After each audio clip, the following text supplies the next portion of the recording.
وہ پتھر جس کے لیے نادر شاہ نے کہا اگر کوئی طاقتور آدمی ایک ایک پتھر زمین کے چاروں اطراف میں پھینکے اور پانچواں پتھر آسمان کی طرف اور اس سارے حصے کو سونے سے بھر دیا جائے تو بھی اس کی قیمت ادا نہیں کی جا سکتی۔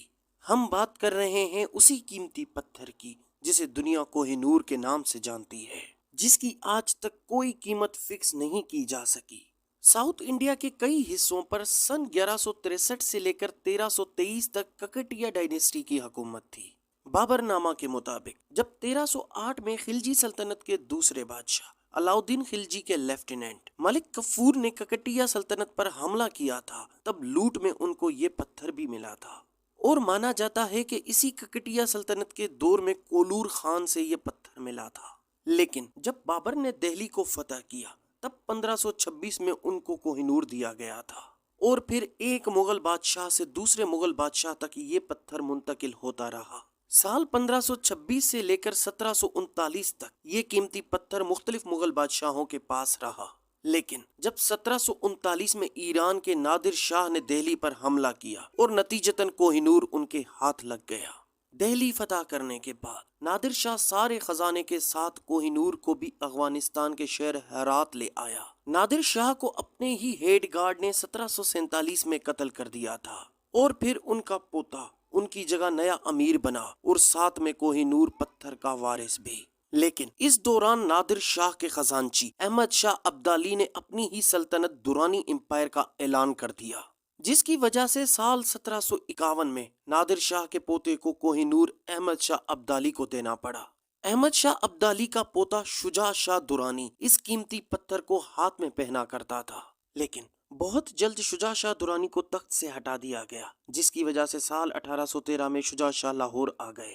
وہاں انہوں نے سکھ امپائر کے راجہ رنجیت سنگھ کے پاس پناہ لی۔ رنجیت سنگھ نے جب وہ قیمتی پتھر شجاع شاہ کے ہاتھ میں دیکھا تو اپنی مدد کے عوض وہ پتھر مانگا۔ پھر شجاع شاہ نے وہ پتھر رنجیت سنگھ کو دے دیا۔ رنجیت سنگھ نے 2 دنوں تک اپنے ماہرین سے اس پتھر کو چیک کروایا اور کہا کہ اس کی قیمت بھی بتائی جائے، لیکن ماہرین نے اس پتھر کو ہی نور کو انمول اور پرائس لیس بتایا۔ یہ سن کر رنجیت سنگھ نے اس انمول پتھر کو اپنے تربان میں لگوا لیا تھا۔ رنجیت سنگھ کو پتھر چوری ہونے کا ڈر تھا، اس لیے وہ اس پتھر کو امرتسر کے قلعے گوبند گڑھ میں چھپا کر رکھتے تھے۔ سن 1839 میں جب رنجیت سنگھ کی ڈیتھ ہوئی تب ان کے بڑے بیٹے کھڑک سنگھ کو امپائر کا راجہ بنا دیا گیا۔ رنجیت سنگھ کے مرنے کے ساتھ ہی ایک مسئلہ کھڑا ہو گیا۔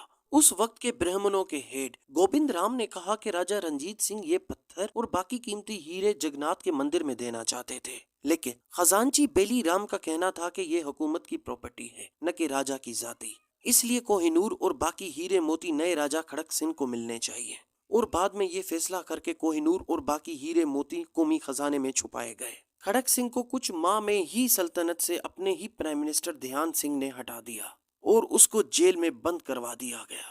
پھر پرائم منسٹر دھیان سنگھ نے اپنے بھائی گلاب سنگھ کو راجہ بنا دیا، اور اس طرح کوہ نور گلاب سنگھ کے پاس آ گیا۔ اپنی سلطنت بچانے کی خاطر گلاب سنگھ نے یہ قیمتی پتھر سن 1841 کو شیر سنگھ کو ان پر حملہ نہ کرنے کے عوض دیا، اس لیے 2 سالوں تک کوہ نور شیر سنگھ کے پاس تھا۔ سن 1843 کو شیر سنگھ اور پرائم منسٹر دھیان سنگھ کو قتل کر دیا گیا۔ پرائم منسٹر دھیان سنگھ کے قتل کے بعد پرائم منسٹر کا بیٹا ہیرا سنگھ نیا پرائم منسٹر بنا۔ جیسا کہ پرائم منسٹر دھیان سنگھ نے یہ سلطنت دھوکے سے حاصل کی تھی، اسی لیے پرائم منسٹر کے بیٹے ہیرا سنگھ نے رنجیت سنگھ کے 5 سالہ بیٹے دلیپ سنگھ کو نیا مہاراجہ بنا دیا اور کوہ نور بھی اس کے حوالے کر دیا، جو ہمیشہ اس کے ہاتھ میں بندھا ہوا ہوتا تھا۔ اتنی چھوٹی عمر ہونے کی وجہ سے ان کی ماں سلطنت کے سارے امور دیکھا کرتی تھی۔ پھر 1845 میں انگریز سرکار نے ان کے خلاف جنگ کا اعلان کر دیا اور سکھوں کو اس میں شکست ہوئی۔ پھر ان کی ماں کو ہٹا کر سارا نظام ایک کونسل کے حوالے کر دیا گیا، اور سن 1849 میں پنجاب کو ایسٹ انڈیا کمپنی کے کنٹرول میں لیا گیا۔